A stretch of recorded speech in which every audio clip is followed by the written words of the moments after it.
On a connu Regardez une la Suède, pathologie monsieur qui est la seule, monsieur Philippot, que vous le Regardez la voyez, Suède, que vous le vouliez ou non, pas de c'est la masque. seule Laissez fois parler dans Dr l'histoire de notre pays où une même pathologie a embolisé tous nos lits de réanimation. Une même pathologie. Je vous entends sur tous les plateaux nous dire « mais chaque année, tous les lits de réanimation sont pleins, mais chaque année, c'est la même situation ». C'est faux, monsieur Philippot. Là, les lits étaient pleins avec une même pathologie. Et c'est ce qui fait toute la différence. Alors, je prends un pari avec vous. Soit, allons-y, prenez la responsabilité de tout relâcher, à l'intérieur comme à l'extérieur. Embrassons-nous, Folleville, tout va bien.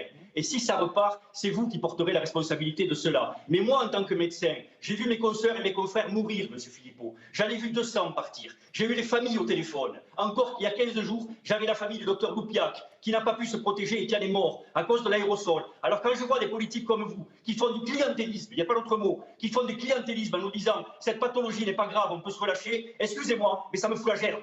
Oh, monsieur Marty, vos leçons, vous pouvez vous les garder. J'en ai ras-le-bol des gens comme vous. Oui, allez-y, faites des leçons, faites des leçons. Monsieur Marty, vous êtes un médecin, occupez-vous de vos malades. Occupez-vous de vos malades et allez un peu moins sur les plateaux télé. Occupez-vous de vos malades, donnez vos conflits d'intérêts à la télévision. Donnez vos conflits d'intérêts à la télévision. Et occupez-vous de vos malades au lieu de vous occuper de la télévision depuis un an. Je rajoute simplement une chose. Oui, on redescend, mais monsieur s'est énervé bêtement. Redescendez tous les deux, s'il vous Oui, plaît. moi je suis très calme.